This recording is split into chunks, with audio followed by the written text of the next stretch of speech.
Bapak Ibu sekalian, iri hati, saking bahayanya, dia bisa menularkan pada organ-organ yang lainnya untuk keluar hal-hal yang buruk. Jadi kalau orang sudah kena sifat iri hati, itu dari lubuk hati yang paling dalam, begitu keluar lisan bukan yang baik-baik, lisannya pasti kotor. Coba cek ya, maaf, Anda bertemu teman yang sedang iri hati, pasti kata-katanya kotor semua tuh. Tahu nggak kamu? Padahal saya yang duluan masuk kerja di sana, dia yang dipromosikan. Semuanya buruk aja. Bismillahirrahmanirrahim. Ketika Adam turun ke muka bumi, Adam dengan Hawa turun terpisah. Konon Adam diturunkan daerah sekitaran India, dan Hawa konon diturunkan daerah yang sekarang disebut dengan Jeddah. Jeddah itu bahasa Arab yang kalau diterjemahkan berarti nenek. Jadi kalau Bapak Ibu nanti ada yang haji atau yang mau umrah, kan suka ada ke Laut Merah itu ya, di Jeddah. Itu sekitaran 300 meter ke kiri sedikit, itu ada satu wilayah yang dikasih tembok begini, ya. Itu disebut Makbarah Hawa oleh orang sana, kuburannya Hawa. Tapi kata pakar sejarah, itu bukan kuburan, nggak ada kuburan Hawa di situ. Di situ tempat Hawa pertama kali diturunkan dan beraktivitas. Di Hawa berjalan, Adam berjalan. Dari pencarian yang cukup lama, tiba-tiba satu masa, Adam melihat ada satu gerakan, Hawa melihat ada satu penampakan, Masya Allah. Kayaknya kenal saya ini. Gitu kan?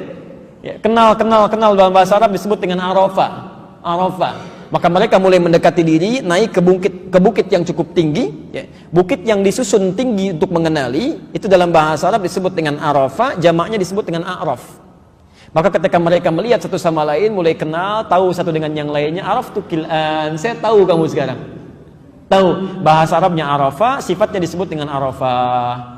Karena itulah sekarang tempatnya disebut dengan Arafah. Jelas ya? Pelan-pelan, saya agak cepat. Kemudian mereka berkumpul, hidup berkeluarga, sampai Hawa kemudian mulai mengandung. Ada di Quran surah ke-7 ayat 189, posisi paling kiri di sebelah atas. Falamma taghasyaha, kan? Maka tatkala keduanya mulai bergaul, hamalat hamlan khafifan, Hawa mulai mengandung kandungan ringan. Sampai kandungan berat, keduanya bermohon kepada Allah supaya nanti bayi yang dilahirkan lahir dalam keadaan yang saleh, yang baik. Ini petunjuk Quran pertama bahwa kalau ada seseorang tengah mengandung, ini doa yang disunnahkan di Quran. Bacakan oleh suami istri. Redaksinya langsung diatur di situ.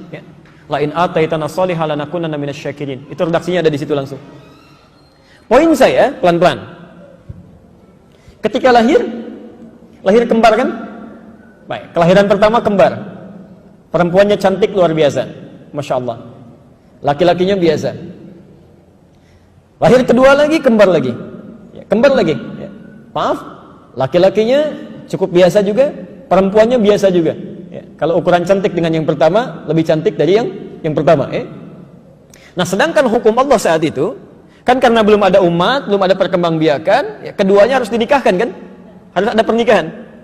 Maka yang terjadi hukum Allah menjadikan keduanya mesti dilakukan pernikahan secara silang. Tidak boleh secara bersamaan lahir. Di lahir yang pertama, bismillah. Di kelahiran pertama, lahir kembar, ini perempuan, ini laki-laki. Kelahiran yang kedua juga kembar, ini perempuan, ini laki-laki. Hukum yang diterapkan tidak boleh melakukan pernikahan dari satu kelahiran yang sama. Yang ini tidak boleh menikah dengan yang ini. Harus disilang. Di perempuan di sini yang tadi lebih cantik disebutkan, harus menikah dengan yang satu di sini. Sedangkan laki-laki yang di sini menikah dengan perempuan yang lahir belakangan atau kelahiran kedua. Pelan-pelan. Ini anak Nabi ya, anak Nabi. Namanya siapa kira-kira? Pernah dengar? Habil, satu lagi Qabil, tuh tahu dari mana? Ini jadi masalah ini. Hati-hati, nama Qabil, nama Habil itu nggak ada. Hati-hati, nggak ada. Jangankan di Quran, di hadis sahih nggak ada. Jangankan hadis sahih, hadis palsu aja nggak ada. Silakan cek ya. Jadi itu Israeliat, kisah-kisah yang nyebar ke kita, nggak ada nama Qabil Habil itu nggak ada. Jangankan hadis sahih, hadis palsu aja nggak ada. Quran surah ke-5 ayat 27. Posisi paling kiri di pertengahan, ke bawah sedikit. Quran surah 5 ayat 27. Kita beri rumus lalu kita sambungkan ya. Lihat kalimat Qur'annya, fokus. Watslu alaihim naba abnai Adam bil haqqi. Dan mohon kisahkan kepada mereka tentang kisah dua anak Adam. Kisahkan dengan benar. Kisahkan dengan benar, jangan ngarang kata Quran itu. Jangan ngarang. Lihat kalimat Qur'annya. Quran tidak pernah menyebutkan siapa namanya, tidak. Hanya disebutkan kisah tentang anak Adam. Perhatikan sini ya, perhatikan sini. Bapak Ibu sekalian, kalau Anda mendengar atau melihat di Quran ada ayat berbicara tentang kisah, tidak disebutkan tokohnya siapa, kapan kejadiannya, itu pertanda satu, kisah ini akan terjadi lagi di masa depan dengan tokoh dan nuansa yang berbeda. Saya ulang ya, kisah ini akan terjadi lagi di masa depan dengan tokoh dan nuansa yang berbeda. Yang kedua, biasanya kalau tidak disebutkan tokohnya siapa, kejadiannya kapan, umumnya, walau tidak semuanya, umumnya kisah ini mengandung sifat-sifat yang tidak baik, yang tidak layak untuk ditiru. Tapi saking sopannya Quran, namanya tidak disebutkan supaya tidak dipergunjingkan. Ada ajaran akhlak dalam Al-Quran yang tinggi. Kalau ada seseorang berbuat salah, jangan digunjingkan orangnya. Yang salah itu bukan namanya, yang salah perbuatannya. Jadi Anda ini sebetulnya mau memperbaiki perbuatan orang lain atau mau menggunjingkan orang?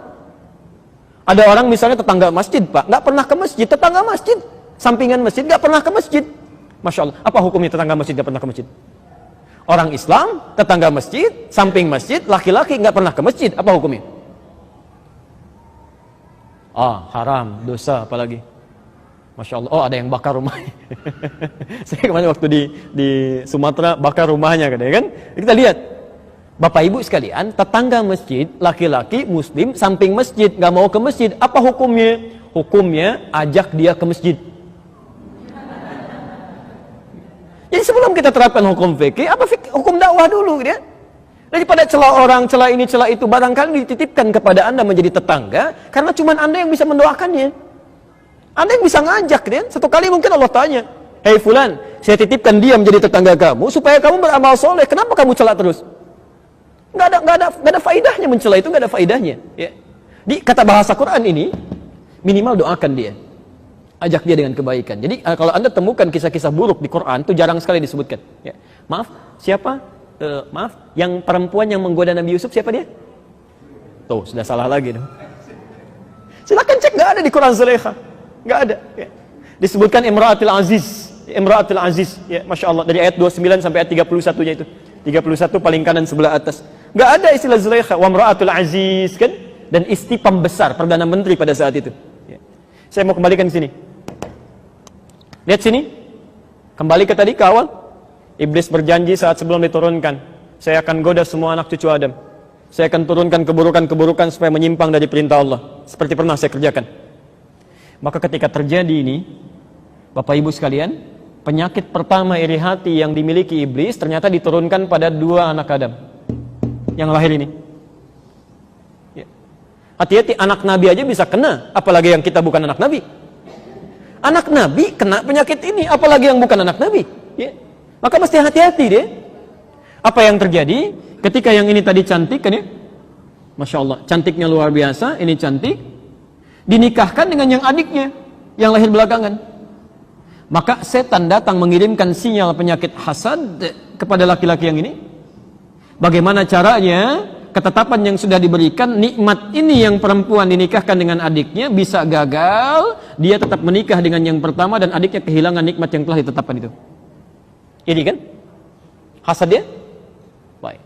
Tapi Masya Allah, saking bijaknya Allah punya sifat hakim, saking bijaknya, tidak langsung diputuskan. Seketika Allah bisa putuskan. Gak bisa, gak boleh. Ketetapan saya final misalnya. Tapi saking bijaknya untuk memberikan hikmah, kemudian Allah turunkan ujian. Ya. Ayo kita uji saja. Kalau kepatuhan ini bisa muncul, maka kami akan putuskan. Silahkan sesuai dengan yang diinginkan. Maka di Quran surah kelima itu, pelan-pelan ya, ayat ke-27 diteruskan. إِذْ قَرَّبَا قُرْبَانًا فَتُقَبِّلَ مِنْ أَحَدِهِمَا وَلَمْ يُتَقَبَّلْ مِنَ الْآخِرِ. Ini saya mau terangkan sesuatu yang sangat penting, dampak dari penyakit ini, hasad ini. Maka diperintahkan oleh Al-Quran, dikisahkan pada kita, Allah memerintahkan, keduanya diminta untuk mengorbankan hasil pekerjaan mereka. Jadi yang anak pertama tadi, ibu, bapak sekalian, itu profesinya dia perkebunan. Ya, dia ngumpulkan di perkebunan dia, ya, dia rawat tanaman dan sebagainya. Adiknya yang kedua, dia profesinya di peternakan. Dia gembalakan domba dan sejenisnya. Apa yang terjadi? Fatuqabbila min ahadihima wa lam yutaqabbal minal akhar. Setelah tiba masanya, diserahkan kemudian untuk korbannya, ternyata yang satu diterima, yang satu ditolak. Nah, ini poin yang sangat penting. Bagaimana ketika diterima yang pertama ini, yang diterima ini, ternyata yang diterima yang adiknya, yang kedua tadi. Dia merawat kambingnya, setelah dewasa, setelah bagus, Masya Allah, dipilih oleh dia yang paling gemuk, yang paling bagus, yang sekiranya paling dicintai oleh Allah Subhanahu wa Ta'ala, itu yang dikorbankan.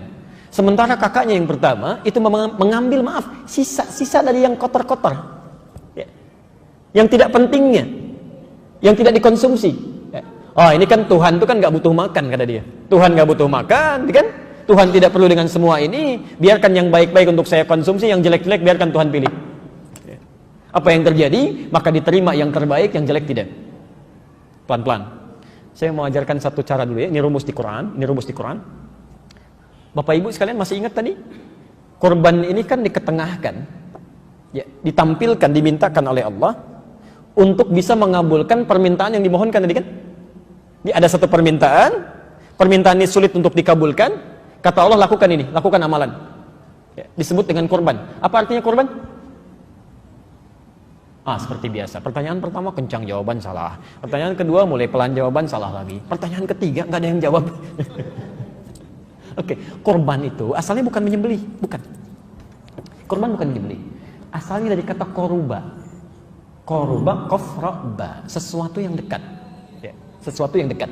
Kof, ra, ba. Kof, oke. Kof, ra, kemudian ba.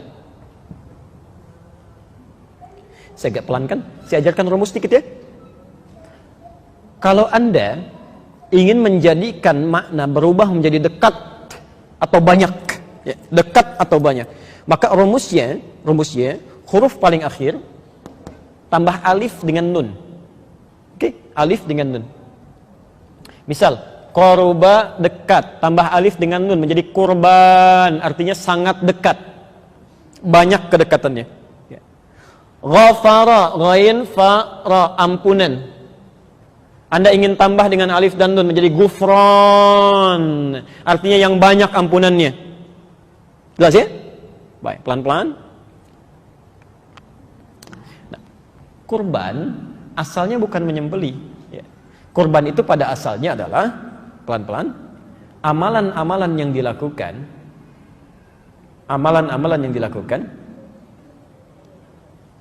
untuk lebih mendekatkan diri pada Allah Subhanahu wa Ta'ala. Untuk lebih mendekatkan diri pada Allah Subhanahu wa Ta'ala. Pelan-pelan.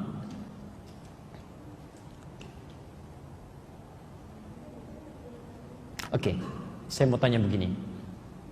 Biasanya kan hukum kehidupan menyampaikan pesan kepada kita, orang yang dekat dengan pemilik kekuasaan, maka akan lebih mudah mendapatkan akses dan ketenangan kan? Ya. Anda dekat misalnya, maaf ya, dengan seorang pemimpin, maka ketika kesulitan akan lebih mudah kesulitan itu diselesaikan karena kedekatan Anda. Bahkan nggak minta pun bisa ditanya, ya. Apalagi yang dekat dengan Allah. Apalagi yang dekat dengan Allah. Tidak ada yang mustahil bagi Allah. Semuanya bisa terbuka. Sakit yang mustahil bisa sembuh. Ya, kesulitan yang mustahil bisa lepas. Ya, segalanya bisa terkabul. Karena itu ada rumus dalam Al-Quran. Ini dibuka dengan ayat ini, rumus pertama di Quran. Jika Anda memiliki satu hajat, satu keperluan yang sulitnya luar biasa, bahkan mustahil menurut manusia, rumus Qurannya, lakukan amalan-amalan yang mendekatkan diri Anda pada Allah. Kalau bisa saya sarankan, lakukan amalan yang umumnya orang tidak melakukannya. Ya. Misal, maaf, orang tidur malam Anda tahajud. Ya. Orang cuma sholat fardu dan tahajud, Anda keluarkan semua sholat yang ada di Quran dan hadis. Keluarkan tuh, ya. Coba selama hidup puluhan tahun sudah sholat apa saja? Jangan-jangan masih dikasih kesempatan sholat sampai siang ini karena ada beberapa sholat yang belum pernah dikerjakan. Ya. Kalau baru sholat fardu aja jangan bangga, fardu itu cuma standar. Ya. Kalau baru sholat tahajud, yang lain sudah banyak yang tahajud, ketinggalan. Zaman Nabi bahkan ada yang sampai khatam Quran. Ya. Ketinggalan kita. Coba cek, lihat. Termasuk siang, kalau orang lain makan, Anda coba puasa. Kalau cuma puasa Senin, orang sudah puasa Senin Kamis. Kalau Senin Kamis, orang sudah ayamul bid. Anda ayamul bid, jangan dulu bangga, orang ada yang puasa daun. Masya Allah, sehari puasa, sehari tidak dia. Nah, jadi kalau Anda punya sesuatu yang diinginkan, tingkatkan amal soleh supaya lebih dekat dengan Allah. Ini rumusnya. Nanti silahkan cek sendiri ya. Quran surah ke-21, ini sunnah para nabi dulu.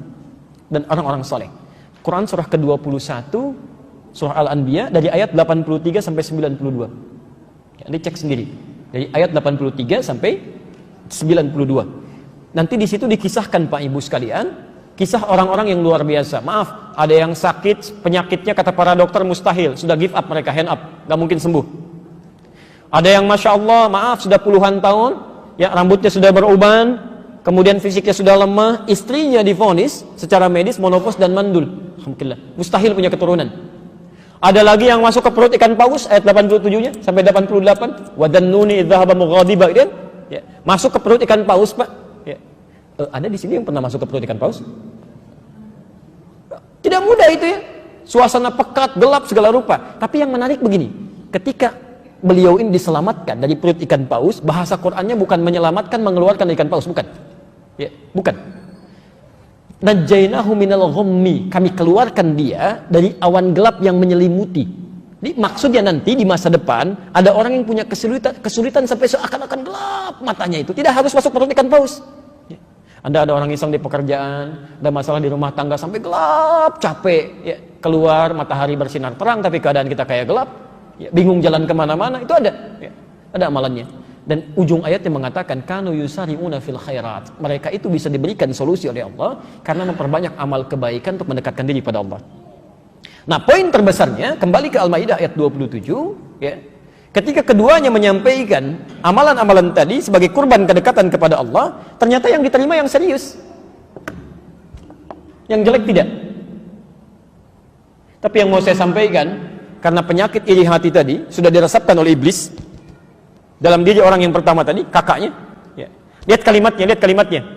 Qala la'aqtulannak.